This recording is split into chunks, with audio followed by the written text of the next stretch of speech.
Hello and welcome to this brand new series of Rewirement, the podcast where we help you make the right connections to create your brightest financial future, brought to you by Legal & General. I'm Angelica Bell, and over the next 8 shows, I'm going to be meeting a whole range of people wrestling with real financial issues, from how do I buy my very first home to can I retire at 50? We've searched up and down the country for those willing to share their stories, and we found a team of fantastic financial experts all ready to help them get where they want to go. Now, each time you're going to hear what happens when the person with the questions meets the person with the answers. And we hope you'll learn a whole load of useful tips along the way, wherever you are in your financial journey. Today, we're actually meeting 2 people, but they share a story. Amy and Dan are both in their 30s. They're married to each other, and they have a beautiful 2-year-old daughter called Maya and live in South Wales, and they are joining me now. Lovely to chat to you both. How are you? Yeah, very good, thank you. Good, thank you. Now, before we get to where you're going on the financial front, tell me a bit more about where you've come from, because you've got quite a story to tell, isn't that right? Yeah, a bit of a financial roller coaster, I guess, is our story. We've been together 10 years, and about sort of 2-3 years into our relationship, I knew Dan had a bit of credit card debt, and basically got to that point where we were just about to buy our first house. And I think Dan had a natural panic and confessed that actually his debt was quite a bit more than he had told me. He basically had more debt than he was earning in his annual salary. Right. Okay, that must have been quite a shock for you. It'd be interesting to know how you found yourself in that situation, because it does happen to lots of people, although they don't speak about it. I'll be really honest, I didn't realise the situation until the panic set in. Debt can be built up in so many different ways, and with me, it was just overspending on literally nothing. And that was the worst part about it, was when you realised actually how much debt I was in, there was literally nothing to show for it. I'd hit the point, I guess I needed some help. I needed to get out of that situation. And I wasn't being honest with Amy, was the bigger part. And I guess that was the bit that was really eating me. So do you think before that you weren't being honest with yourself, maybe burying your head in the sand thinking this will just go away? Or 100%. For me, I felt that I was trying my best to get out of debt. So making payments to clear credit cards and things like that, and then doing it in such a bad way that you realise you get to a few weeks before payday and you've got no money in your account again. Mm-hmm. So the only thing that you can then do is spend on a credit card again. This becomes this vicious cycle. Yeah. I had credit cards that I had forgotten about. I was making payments on them because there was a direct debit set up. Really? I'd almost blocked it from my mind because I hadn't sat down and looked at it all in any kind of detail. Well, we know that debt and financial problems can bring on anxiety, depression. It can ruin relationships, but obviously love conquers all in this one, because Amy, you didn't run. I didn't. I think the first bit I'd say is talking to somebody, and Dan absolutely hated talking to, obviously, coming clean with me. But my next step was, I want you to tell some of your family and some of our close friends, because I don't want to be in this on my own. I want other people to know that this is what we're dealing with, that this is what I'm having to deal with and help you with. And I think that was really important for us. And I don't know that we'd have done it without some of that friend and family moral support, if not financial support. Would you agree, Dan, with that? Oh, totally. I'm now at the stage where it's much easier for me to talk about any of it. But at the time, the anxiety that came with it, and the guilt and the shame and the pride all kick in together. And that's where part of that burying your head comes from, is because you're too ashamed to even look at it yourself to understand how have you got yourself into this position. You know, you talking about it will help somebody else, and they will go on to help somebody else. And I think that's what you should take heart from. And also, financial management doesn't come easy to some people, and there's nothing wrong with that. So Amy, do you want to tell me about the list of things you did to help you get back on track? Yeah, there's all the traditional ones where took a jam jar approach to our finances. We said, all right, how much do we think is fair to spend on going out for drinks and dinners and stuff? And you say, all right, that's that money. And when that's gone, that's gone. The other bit was, how do we make a bit more money? How do we try and clear this debt down faster? We realised the car was costing us a ton. It wasn't like we had a fancy car. It was actually the opposite. So we were spending loads on repairs and insurance. So we got rid of the car, and that meant we had a free parking space. So I rented out our parking space and let someone else in the building have it. We ended up renting a room to my brother for nearly a year. That really helped. Yeah. I am a massive couponer now. So we would have a club card, and we use club card points or Morrison's points or Nectar points, and they would get saved up for Christmas and presents when you needed them, or new decorations. And I don't know how many times I changed our current account that year. We made at least £1,000 changing current accounts. Any kind of new subscription offers, because I liked my wine, so I would sign up to those naked wine type offers, and we would get a little crate of wine, and that would be my month's supply of wine, and then I'd unsubscribe and we'd get another offer. I love this. Dan, you're just sitting there going, yep, she did this, she did that. I mean, that's incredible. I mean, it was amazing, right? And I mean, I hope she's still with me. I'll do whatever she tells me to do. Stage. Look, and we're 10 years on, and I still don't know how that's happened, right? But the way that Amy's managed to steer us in that way was absolutely incredible. I think at one point I even did mystery shopping on my lunch break. I was like, if I'm going to browse the shops, I may as well get paid for it. So. Yeah.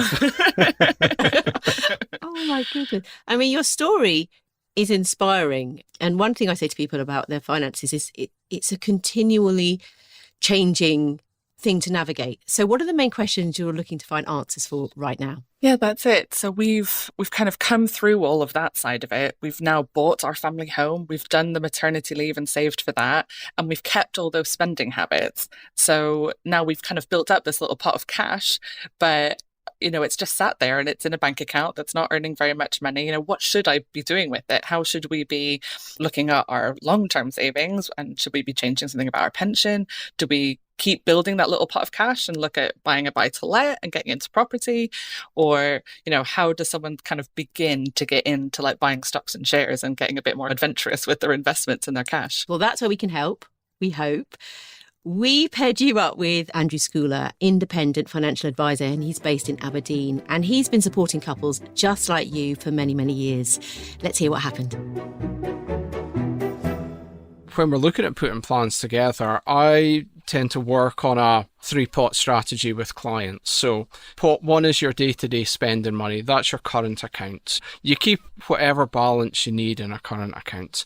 Pot 2 is an emergency fund. So an emergency fund is basically where you go when a big bill comes in. Now, I've got clients that keep £5,000 in an emergency fund. I've got clients that keep £250,000 in an emergency fund. The key is what they are comfortable with. Some people say 3 months salary, some people say 6 months salary, a year's salary. Personally, I'll have my own opinions for my situation. You'll have a completely different view on that side of things. So normally recommend it be in a cash-based savings account. Interestingly, where should I put my emergency funds? Because the bank are doing absolutely nothing at the moment with regards to interest. Yeah, tell me about it. I'm a big fan of premium bonds. There isn't any risk attached to it because, let's be honest, you're not getting any interest on a savings account anyway. But you've got the potential for greater returns. So if you hold the full amount, you should be getting a £25 cheque every month, which actually does mean it's a reasonable interest rate. I think it works out about 1.8%. I think that's a great option to look at. Once the emergency fund is full, leave it alone. Don't need to add anything more to that unless your situation changes.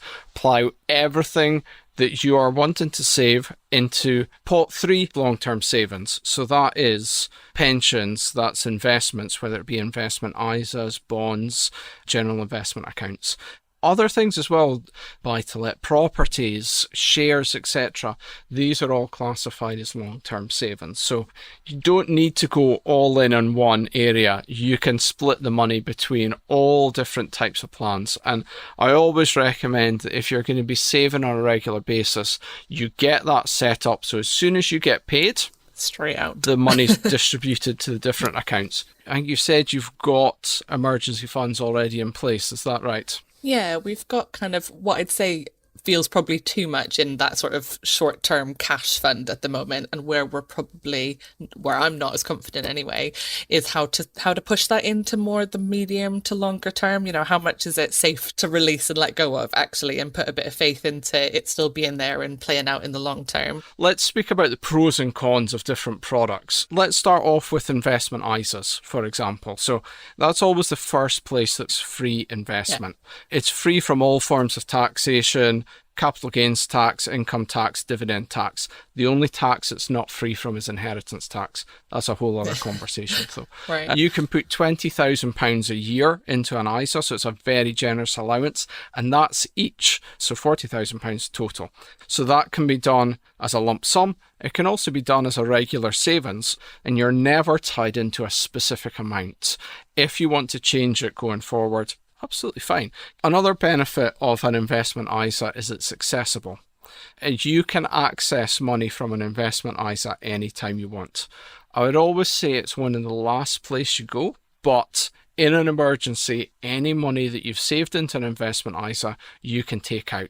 Investment ISAs, really accessible, but you've still got the potential for growth. Now, there is a myriad of different ways that an investment ISA can be set up. When we look at specifics, we go through an attitude to risk, we go through a capacity for loss with clients. And that really determines how we should be investing money for clients, whether you're from very cautious to very adventurous and highly speculative. From my perspective, Amy is the financial powerhouse in our relationship, as in I trust Amy's decisions when she spends a lot of time explaining them to me. But at the same time, I'm probably a little bit more risk averse than I think what Amy would be. And I think Amy might even say the opposite. I wouldn't even buy a lottery ticket because I think that's a waste of money, but I'd rather put that into premium bonds because I'm a nerd. You get your money back. Exactly, but you're going to get your money back. Whereas Dan would buy a lottery ticket and go play blackjack, and I would think that's a waste of money. But as the two just changed over the years, where once upon a time there was zero long-term planning from my perspective. Medium to me was in 3 months' time as opposed to anything longer. So just to give you a really very quick story, Amy and I went to Vegas on our honeymoon. The most we ever spent was £10 on a blackjack machine, and we were very happy that we took $11 out of it. For me, I think it's being new to it, and we've only got a small amount of our savings already in an ISA because of that reason, right? I would say I'm comfortable. I understand that the stock market's going to go up and down, but look how much it's moved in the last 2 years since the pandemic. And so it's really hard to build that trust to know, okay, if I really do put a little bit more into it, what if it drops 10% overnight, 15%? Having the trust that it's going to recover, whilst you might know it and the logic is there and you've seen it over time, we're not experienced in it. So that's what probably makes me nervous. The fact versus kind of heart.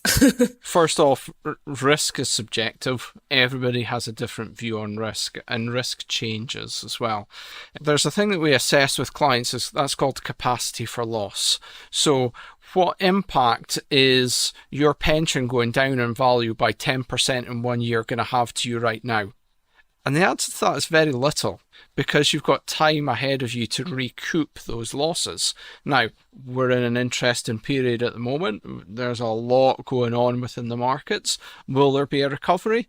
History has told us there will be a recovery, but depending on how big the drop is, depends on how long that recovery takes. So, for someone who is investing a lump sum, they will see the value of their investments or their pensions going up and down on a daily basis.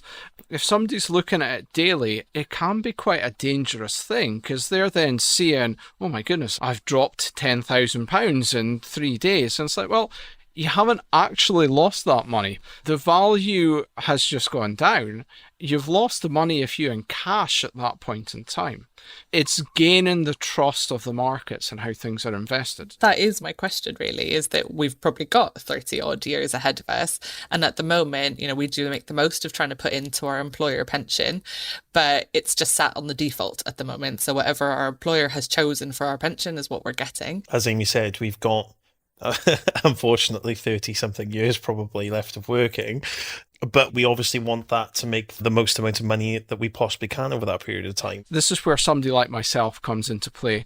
I assess a client's risk profile, and then I would advise clients on how funds should be invested. So if somebody is an adventurous investor, for example, the majority of their money is going to be in the stock market. So it's going to be invested in equities. That isn't just UK based, it's worldwide.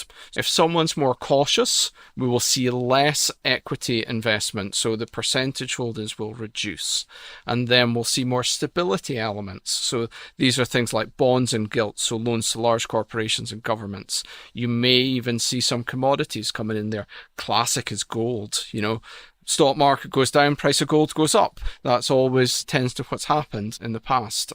Cash, foreign exchange comes into those portfolios as well. So risk profiles can change. I have taken the leap and kind of gone in, and we've got an online portal where I can see my works pension, and I can do one of those sort of like little quizzes like you mentioned, Andrew, and assess your risk profile. But then it opens up but maybe 250 different funds that I can choose from, and that in itself is too many for me to look at and feel confident in like choosing the same one. Many of them have the same risk profile. How do you know which one's better than another? So if a client's doing it themselves, or if Amy's doing it herself, I would always tend to go for a multi-asset portfolio so that you're getting a bit of everything, and then you can experiment with funds here and there.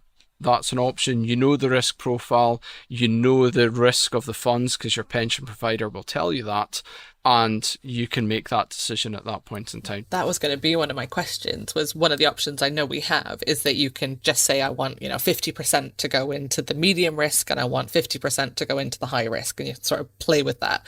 Does splitting it in that way, does that kind of make it redundant that you've chosen one that's high and one that's medium? I'm not a fan of that approach, I'll be honest with you. I much prefer to say, well, okay, let's say you are a 7 out of 10, moderately adventurous investor.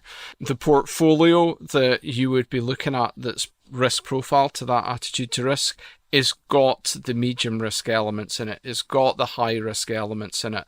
If you're using other risk profile portfolios, you're actually just pulling your risk profile down or up. That's definitely been sort of how I've looked at it and gone, well, would that soften the blow? If I only put half of it into the high risk one, would I protect myself because I've got half still in the safe one? There's two sides to that argument. Yeah, absolutely, it could soften you against losses, but it'll also soften you against potential gains as well. Yeah. Because you don't have the exposure to the stock market that you would have done. So, which is defeating the purpose. We've just said, put Yeah. it in and I've got 10 years to wait. That's okay. That's action number 1 for me. Gonna go log in now. Yep. So that approach is for your pensions. It can also be an approach for regular savings into an ISA, etc. And I think with your pension, that does feel like the one that's more comfortable maybe trialing some of that risk with, because you know that you're not going to get to touch it anyway, right? Even with, even if I wanted to, I'm not going to be able to take that out for another 20 years. So one of the other things that we've been debating is whether or not actually we should be sort of saving up pot that we've got at the moment, and instead of putting it into our ISA, instead maybe looking at a property and a buy to let. And the house prices around us just seem to kind of be skyrocketing at the same time as I'm watching the small amount that I've got in my ISA fall. What are your thoughts? Is there a benefit to property versus stocks and shares? Dan, what are your thoughts on property? I have mixed feelings on it, if I'm brutally honest. An ideal dream would be that you could own second or even multiple properties if you had the cash to do it, earn an income from it. But I guess my understanding of doing that probably isn't fantastic. And so I guess for me, it feels like a lot of money spent, potentially, to not have much of a return on what you're getting for it. I think Dan also knows that he would be the one that's going to be sent to fix the plumbing and 100%. So from my perspective, I would 100% be in there day in and day out working on a house that I won't live in. First of all, you've got to think about how are you going to finance the purchase of the property. Is it going to be done 100% in cash? Are you going to be using all your savings to then purchase the property? Or are you putting down a deposit and then taking out a mortgage to finance it? Is there a natural almost yes/no even at that decision point? Like if you're going to have to get a mortgage, does that kind of mean, you're going to erode the earnings so much that you're that's not on the table. No, not at all. Some people look at it as leveraging their savings. Let's say property costs £100,000 and you have £20,000 in savings. So basically you're leveraging your £20,000 by getting a mortgage of £80,000 to then buy the property. It's then let out. So what you need to think of is a buy-to-let property, whether it's 1, 2, 3, 4 or 15, you're running... Whoa, calm down. We're trying to get onto one at the moment. We're winning, Andrew. You and I have the same mind. We'll get there. So you need to think of it running like a business, because effectively that's what you're doing. Rental income comes in and you are going to pay income tax on that rental income. If you were getting £1,000 a month income, if you're a higher rate taxpayer, 40% of that is going to go in tax. And if you live in Scotland, that's 41% that you're paying in tax. So straight away, that £1,000 income has dropped down to £600. From that £600, you still have to pay the mortgage, you still have to pay the insurances, the upkeep, all the other expenses that come out. So a lot of people look at the rental income and think, brilliant, that's great. But hang on, there's a lot of deductions that then come off that too before it actually goes in your pocket.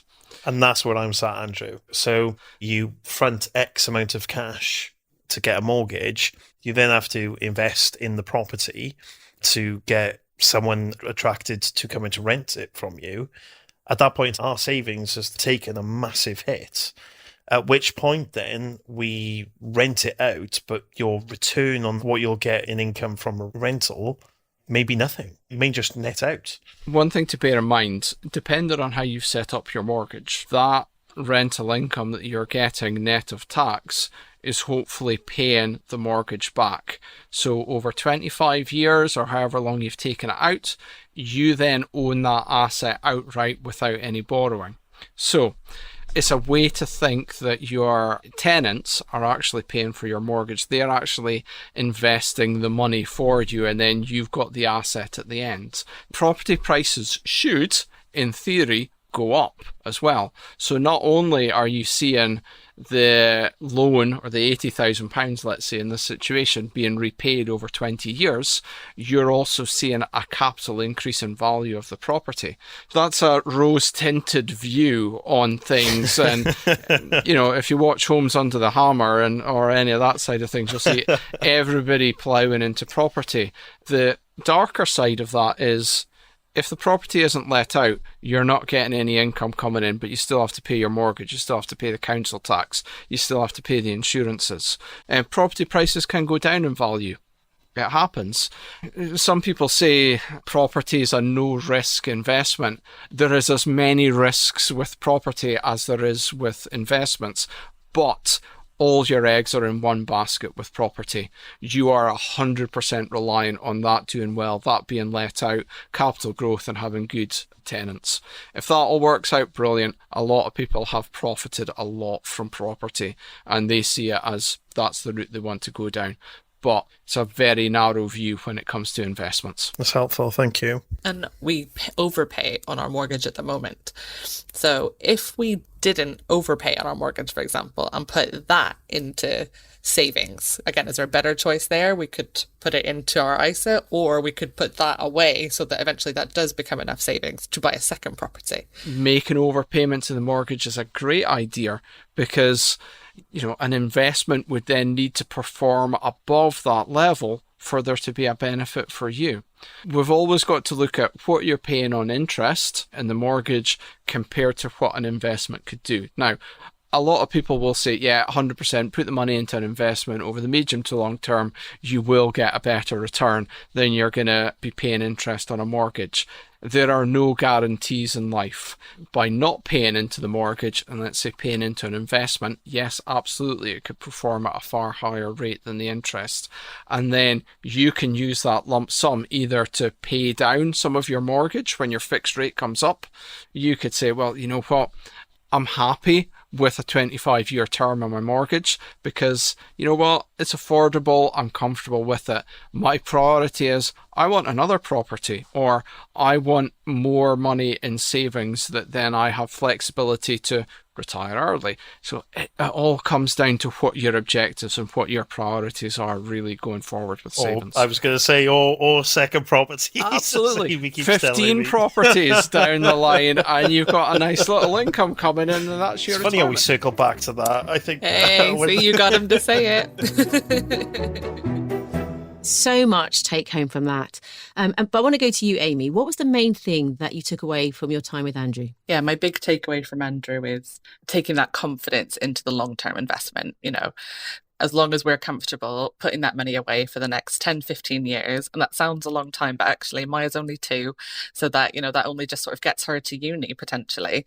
And if we have that in mind, then that's a long enough time to be quite comfortable letting that money sit somewhere else, and don't watch it, going up and down, and don't think of it as a bit of gambling as I might have done in the past, that actually it's kind of in safe hands in those accounts. Yeah, I would agree. I think there's definitely stuff for us to build on in that, because where I thought Amy might have been in terms of her attitude to risk and where mine is, we probably meet in the middle a bit more than I thought we did. But that will help us make, I guess, decisions moving down the road. So I think it's been really helpful for that. For me, I'd gone from hiding away from debt to looking at what does savings look like for the short to medium term, to now look at, well, what does my retirement look like? And I think for us, we've got time on our side to use to our advantage. Angelica, these are words I never would have thought I would hear Dan say 7 years ago.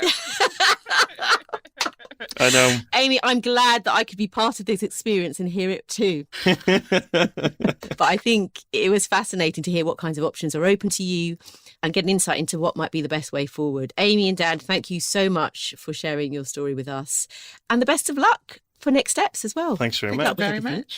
much. It sounds like you're in a great position to create the brightest financial future you can. So, and send my love to Maya as well. Thank you. We will. Thank you.